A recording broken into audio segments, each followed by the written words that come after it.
আসসালামু আলাইকুম everyone, welcome back to my channel. আজকে আপনাদের মাঝে বাড়ির রেসিপি নিয়ে চলে আসলাম। আজকে তৈরি করে দেখাবো অসম্ভব মজাদার রোদে দেওয়া এবং তেল ছাড়া এটা কাঁচা আমের আচারের রেসিপি শেয়ার করবো। এটা খেতে কিন্তু খুবই অসাধারণ আর বানাতেও কিন্তু কম সময় লাগে। চলে যাব মূল রেসিপিতে। আমি এখানে নিয়ে নিচ্ছি 1 কেজির মতো কাঁচা আম। কাঁচা আমটাকে ভালো করে ধুয়ে নিয়েছি। এখন একটা পিলের সাহায্যে কাঁচা আমের খোসাগুলো ছাড়িয়ে নিব। আর এই আচারটা বানাতে কিন্তু তেলের কোনো ঝামেলা নেই এবং রোদে দেওয়ারও কোনো ঝামেলা নেই।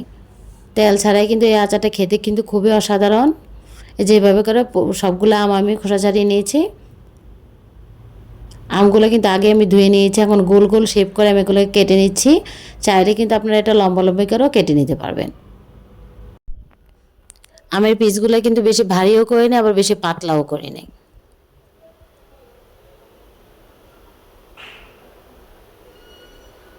যেভাবে করে সবগুলো আম গোল করে কেটে নিয়েছি। মাঝখানে আটির অংশটা ফেলে দিচ্ছি।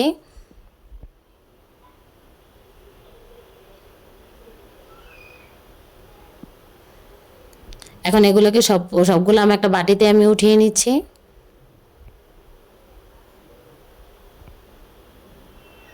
তারপরে এখানে দিয়ে দিচ্ছি আমি 1 কাপের মতো চিনি। চিনিটা আপনাদের টেস্ট অনুযায়ী দিয়ে নেবেন। আর 1 কেজি আমের জন্য 1 কাপ চিনি যথেষ্ট। তারপরে চিনির সাথে ভালো করে আমটা মিশিয়ে নিব। ভালো করে চিনির সাথে আমটা মিশিয়ে এটাকে আমি রেখে দিব, 1 ঘন্টার জন্য রেস্টে রেখে দিব। রেস্টে রেখে দিলে দেখবেন যে আমটা থেকে চিনিটা গলে পানি উঠবে। ফিরে এসেছি 1 ঘন্টা পরে, দেখেন চিনিটা গলে কিন্তু অনেক পানি উঠেছে। এখন চলে যাব আচারটা বানানোর জন্য। চুলায় একটা প্যান বসিয়ে দিচ্ছি। তারপরে এখানে ঢেলে দিচ্ছি চিনিতে ভিজিয়ে রাখা আমগুলো দিয়ে দিব।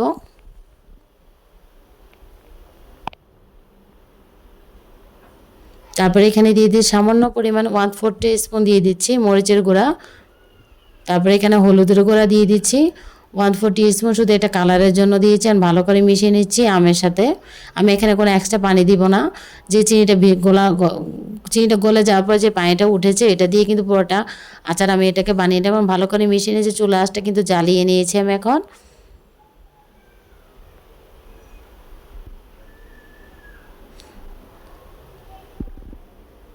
তারপর আমি এখন চুলা আঁচটা মিডিয়াম হিটে রেখে 10 থেকে 15 মিনিট এটাকে আমি আচারটাকে বানিয়ে নেব, মানে আমটা সিদ্ধ হওয়া আগ পর্যন্ত। তারপরে এটাকে আমি ঢাকনা দিয়ে দিচ্ছি। আমি ঢাকনাটা উঠিয়ে 2 থেকে 3 বার আমটা নাড়া দিয়ে দিয়েছি, যাতে আলতো হাতে নেড়ে দিয়ে যাতে আমটা যাতে না ভেঙে যায়।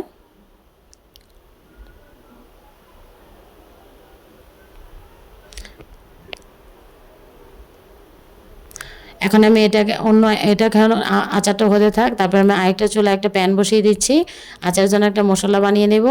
তারপরে এখানে দিয়ে দিচ্ছি 1 টেবিল চামচের মতো পাঁচফোড়ন। তারপরে এখানে দিয়ে দিচ্ছি মৌরি, দিয়ে দিচ্ছি 1 টেবিল চামচ।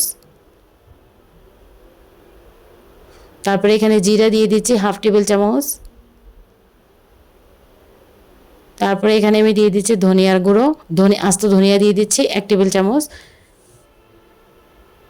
এখন সবগুলো উপকরণ ভালো করে মিশিয়ে এটাকে আমি ভেজে নেব 2 থেকে 3 মিনিট চুলা আঁচটা মিডিয়াম টু লো হিটে রেখে।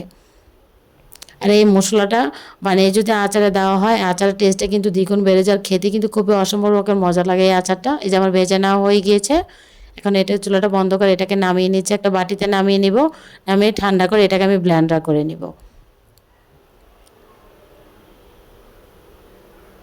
তবে চলে যাচ্ছে আচারটা কিন্তু আমার প্রায় হয়ে এসেছে। তারপরে এখানে দিয়ে দিচ্ছি আগে থেকে যে মশলাটা তৈরি করেছিলাম, এখান থেকে দিয়ে দিচ্ছি 1 টেবিল চামচ।